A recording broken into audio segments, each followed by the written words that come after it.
Assalamualaikum warahmatullahi wabarakatuh. Selamat datang kembali di video pembelajaran Universitas Nusa Mandiri. Pada video pembelajaran kali ini, kita akan membahas tentang manajemen dan lingkungannya. Manajemen merupakan suatu sistem yang terdiri dari beberapa orang untuk bersama-sama membangun sebuah organisasi. Tingkatan manajemen dalam sebuah organisasi yang dikemukakan oleh Handoko membagi manajer menjadi 3 golongan yang berbeda, yaitu golongan yang pertama adalah manajer lini pertama. Manajer lini pertama biasanya diisi oleh manajer hierarki pertama ataupun supervisor. Manajer hierarki pertama, cangkupan kegiatannya dalam usaha pekerjaannya sesuai dengan tujuan organisasi. Manajer lini pertama merupakan tingkatan paling rendah dalam suatu organisasi yang memimpin dan mengawasi tenaga-tenaga operasional. Tingkatan yang kedua adalah manajer menengah. Manajer menengah biasanya diisi oleh kepala seksi ataupun kepala departemen. Kepala seksi ataupun kepala departemen bertugas untuk mengelola bawahan yang meliputi spesialisasi kerjanya masing-masing. Manajer menengah dapat meliputi berbagai tingkatan dalam suatu organisasi. Manajer menengah membawahi dan mengarahkan kegiatan para manajer lainnya dan kadang-kadang juga karyawan operasional. Tingkatan yang paling atas adalah manajer puncak. Manajer puncak biasanya diisi oleh dewan direksi dan presiden organisasi. Dewan direksi bertugas mengelola organisasi secara keseluruhan, sementara presiden organisasi bertugas untuk mengelola para manajer agar terdapat kesatuan gerak dan tindakan untuk merealisasikan tujuannya. Manajemen puncak bertanggung jawab atas keseluruhan manajemen organisasi. Namun, ketiga tingkatan manajemen tersebut tidak dapat berjalan dengan baik tanpa adanya staf ataupun karyawan yang menjalankan tugasnya. Oleh karena itu, perlu adanya non-manager yang diisi oleh operator, staf, karyawan, dan lain sebagainya. Dengan tingkatan-tingkatan ini akan membentuk suatu kesatuan sistem organisasi, sehingga organisasi dapat berjalan dengan baik dan lancar. Macam-macam peranan manajer. Peran manajer dalam organisasi yang dikemukakan oleh Siswanto ada 3 bagian. Bagian yang pertama adalah peran antar pribadi manajer. Dalam peran antar pribadi manajer, biasanya manajer bertindak sebagai tokoh, sebagai pemimpin, dan sebagai penghubung. Peran manajer sebagai tokoh seringkali berperan sebagai seorang tokoh dengan melakukan tugas seremonial. Kemudian, sebagai pemimpin, manajer harus melakukan aktivitas seperti merekrut pegawai, memberi pelatihan, memotivasi, mengembangkan, dan menggiatkan pegawainya. Kemudian, sebagai penghubung, yaitu berhubungan dengan orang yang bukan bawahan atau atasannya, misalnya dengan rekan-rekannya dalam organisasi atau dengan pelanggan, kreditur, investor, pemasok, dan para pihak luar organisasi. Peran yang kedua adalah peran informasional manajer. Dalam peran ini, manajer bertindak sebagai pengumpul dan penyebar informasi, hingga dapat disimpulkan bahwa peran informasional manajer, manajer bisa bertindak sebagai pemantau, penyebar, dan sebagai juru bicara. Sebagai pemantau, manajer secara kontinu mencari informasi yang dapat dimanfaatkan secara efisien dan efektif. Sebagai penyebar, manajer menyalurkan kepada bawahan mengenai informasi-informasi penting karena tanpa adanya manajer yang menyebarkan informasi tersebut, karyawan tidak akan mendapatkan informasi yang up to date. Kemudian yang terakhir adalah sebagai juru bicara. Manajer menyampaikan sebagian informasi yang dikumpulkannya kepada individu di luar unitnya. Bahkan para pihak lain di luar organisasi. Peran yang ketiga adalah peran pengambilan keputusan manajer. Dalam peran ini, manajer harus bertindak dalam 4 peran yang bertalian dengan pengambilan keputusan. Yang pertama adalah manajer sebagai wirausaha. Peran kedua adalah manajer sebagai pereda gangguan. Peran yang ketiga, manajer sebagai pengalokasi sumber daya. Dan peran yang terakhir adalah peran perunding. Manajer sebagai wirausaha berarti manajer membuat perubahan secara sukarela. Sebagai pereda gangguan, manajer bertindak terhadap kondisi yang berada di luar pengendaliannya. Kemudian, sebagai pengalokasi sumber daya, manajer bertanggung jawab dalam menentukan bagaimana dan kepada siapa sumber daya yang dimiliki organisasi dan waktu yang dimilikinya sendiri akan digunakan. Dan yang terakhir, peran sebagai perunding, manajer melakukan perundingan dengan pihak lain di luar organisasi. Misalnya, melakukan perundingan dengan konsultan, pemasok, maupun wakil serikat pekerja. Keterampilan manajer. Keterampilan-keterampilan manajer yang harus dimiliki oleh setiap manajer adalah keterampilan konseptual, keterampilan kemanusiaan, keterampilan administratif, dan keterampilan teknis. Keterampilan konseptual adalah kemampuan mental untuk mengkoordinasikan dan mengintegrasikan seluruh kepentingan dan kegiatan organisasi. Kemampuan ataupun keterampilan kemanusiaan yaitu kemampuan untuk bekerja dengan memahami dan memotivasi orang lain, baik sebagai individu atau kelompok. Keterampilan administratif adalah seluruh keterampilan yang berkaitan dengan perencanaan, pengorganisasian, penyusunan kepegawaian, dan pengawasan. Sedangkan keterampilan teknis adalah kemampuan untuk menggunakan peralatan-peralatan, prosedur-prosedur, atau teknik-teknik dari suatu bidang tertentu seperti akuntansi, penjualan, permesinan, dan lain sebagainya. Kemudian, lingkungan organisasi. Berbicara tentang organisasi, tentu tidak lepas dari lingkungan organisasi. Tiap organisasi semuanya akan berinteraksi dengan lingkungannya, di mana organisasi itu berada. Organisasi yang bisa bertahan hidup adalah organisasi yang bisa menyesuaikan diri dengan perubahan lingkungan. Sebaliknya, organisasi akan mengalami masa kehangusan apabila tidak memperhatikan perkembangan dan perubahan lingkungan sekitarnya. Lingkungan organisasi dapat diartikan sebagai kekuatan-kekuatan yang mempengaruhi baik secara langsung maupun tidak langsung terhadap kinerja organisasi. Menurut Robin dan Alter bahwa lingkungan merujuk pada lembaga-lembaga atau kekuatan-kekuatan yang berada di luar organisasi tersebut dan secara potensial mempengaruhi kinerja organisasi itu. Lebih lanjut, mereka menyebutkan bahwa ada beberapa faktor yang dapat mempengaruhi lingkungan organisasi. Faktor yang pertama adalah lingkungan eksternal langsung.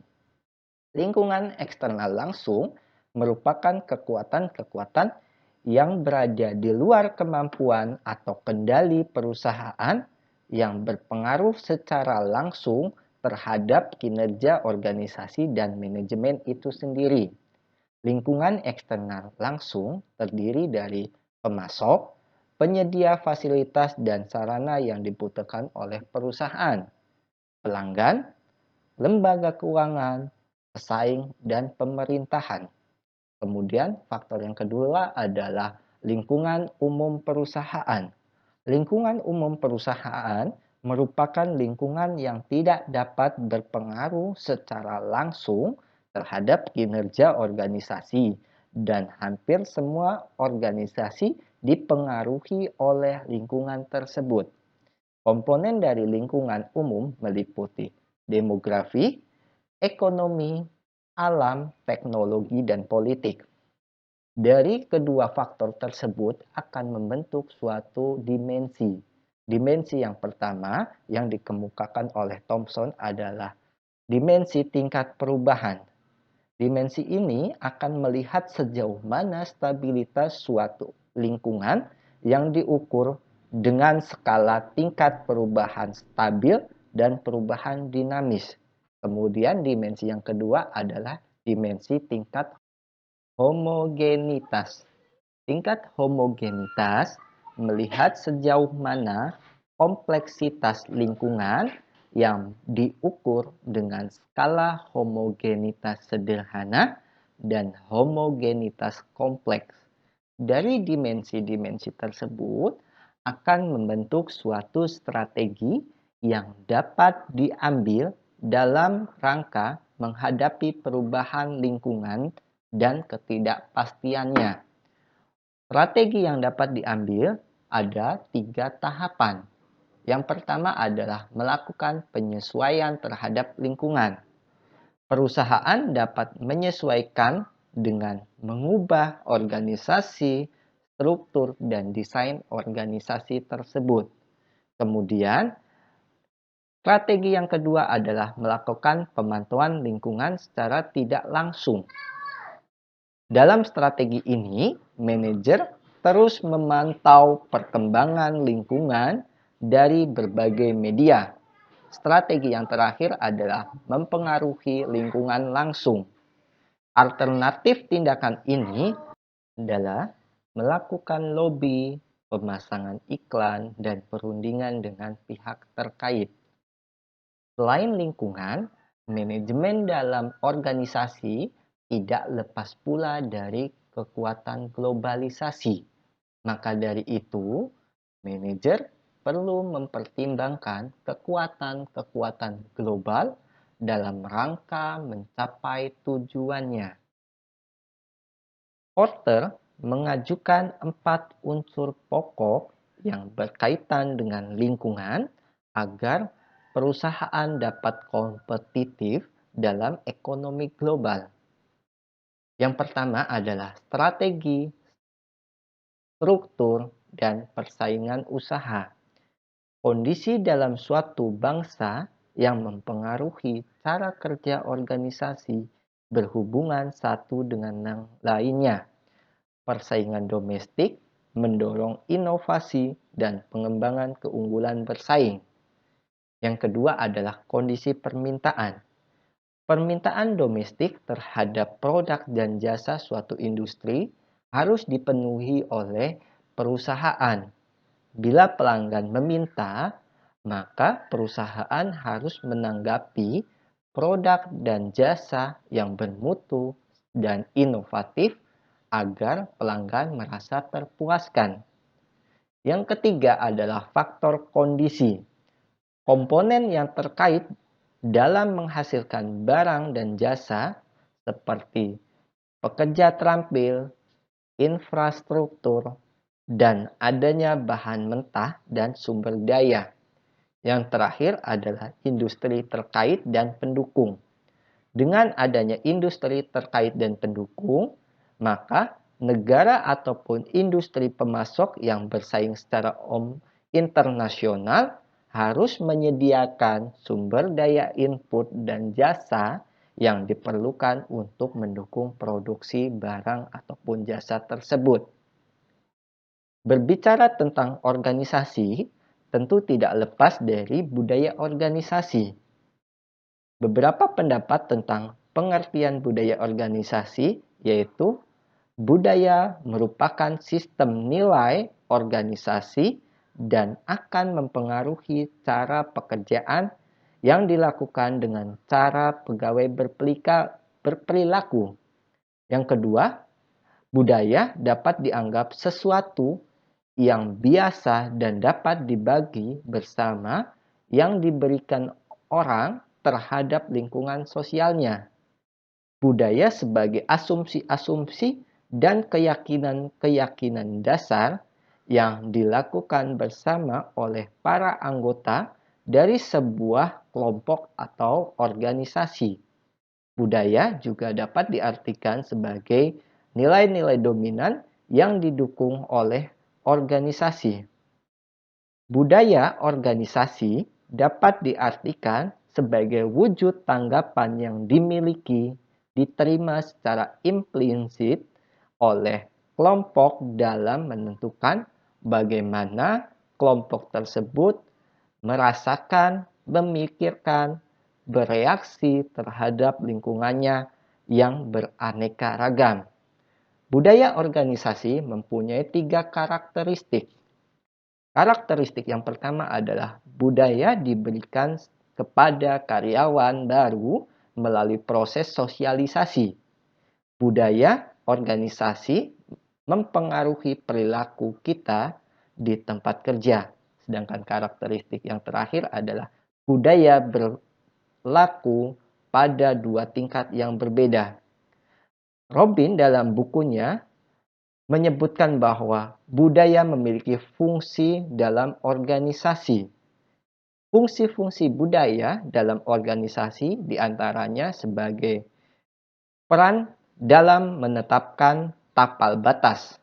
Artinya bahwa budaya menciptakan perbedaan yang jelas antara organisasi yang satu dengan organisasi yang lainnya. Yang kedua, budaya membawa suatu rasa identitas bagi anggota-anggota organisasi tersebut. Yang ketiga, budaya mempermudah timbulnya komitmen yang lebih luas daripada kepentingan individual seseorang. Yang keempat, budaya itu dapat meningkatkan kemantapan sistem sosial yang ada dalam organisasi. Yang kelima, budaya berfungsi sebagai mekanisme pembuat makna dan kendali yang memandu dan membentuk sikap serta perilaku para anggotanya. Tingkatan budaya dan karakteristik budaya. Apabila dipandang dari sisi kejelasan dan ketahanan terhadap perubahan, budaya memiliki 2 tingkatan. Tingkatan yang pertama adalah budaya kasat mata, yaitu budaya yang dapat dilihat dan didengar waktu berkeliling dalam organisasi sebagai seorang pengunjung, pelanggan, maupun sebagai pegawai. Yang kedua adalah budaya pada tingkatan yang lebih dalam dan kurang terlihat. Budaya merujuk pada nilai-nilai yang dianut bersama oleh orang-orang dalam kelompok dan cenderung bertahan sepanjang waktu, bahkan meskipun anggota kelompok tersebut telah berubah. Budaya ini sangat sukar berubah karena anggota sering tidak sadar akan banyaknya nilai yang telah meningkat mereka bersama. Nah, dari tingkatan budaya organisasi tersebut, beberapa akan membentuk elemen dasar dan konsep budaya. Nah, beberapa karakteristik budaya sering disebut dengan elemen dasar dan konsep budaya yang tadi sudah dijelaskan, yaitu terdiri dari budaya itu diciptakan, budaya dipelajari, budaya secara sosial diturunkan, budaya secara adaptif, dan budaya memberikan petunjuk. Dari elemen dasar dan konsep budaya tersebut akan menumbuhkan peran pemimpin. Peran pemimpin dalam menanamkan dan memperkuat aspek-aspek budaya perlu perhatian, reaksi terhadap kritis, permodelan peran, alokasi imbalan dan kriteria menseleksi dan memberhentikan karyawannya. Kemudian, budaya juga tidak lepas dari sub-sub budaya. Sub-sub budaya terdiri dari sub pekerjaan, sub rasial, sub gender, sub umur, dan sub generasional. Organisasi juga memiliki sub budaya. Sub budaya merupakan budaya pada umumnya untuk kelompok orang dengan nilai-nilai dan kepercayaan selama yang mendasari dan tampak pada karakteristik tersebut. Orang-orang dalam organisasi harus merasa nyaman bekerja sama dalam batasan sub budaya yang diakui. Dengan sub budaya tersebut akan menghasilkan budaya yang adaptif. Krittner dan Kinnichi mengusulkan 3 perspektif untuk menjelaskan tipe budaya yang meningkatkan prestasi ekonomis organisasi. Di antaranya adalah perspektif kekuatan, memprediksi hubungan signifikan antara kekuatan budaya organisasi dan prestasi finansial jangka panjang. Perspektif kesesuaian mengasumsikan bahwa budaya harus sesuai dengan konteks strategis atau bisnis dari organisasi tersebut. Sedangkan perspektif adaptasi mengasumsikan bahwa budaya organisasi yang bersifat adaptif dapat meningkatkan prestasi finansial organisasi. Dari perspektif-perspektif tersebut akan membentuk nilai-nilai dan keyakinan-keyakinan dalam organisasi yang merupakan dasar dari budaya organisasi itu sendiri. Keduanya memiliki peran yang penting dalam mempengaruhi etika berperilaku dari anggota dalam organisasi. Perilaku organisasi memberikan wawasan bagaimana mengelola perilaku kerja manusia, kemudian beberapa saran dan petunjuk dalam mengembangkan etika di tempat kerja yang telah dikemukakan oleh Krittner dan Kinnichi adalah perilaku etis, penyaringan karyawan yang potensial, mengembangkan kode etik yang berarti, menyediakan pelatihan etika, membentuk posisi, unit, dan mekanisme struktural yang lain yang menggunakan etis. Demikian video pembelajaran ini. Terima kasih atas perhatiannya. Semoga bermanfaat. Assalamualaikum warahmatullahi wabarakatuh.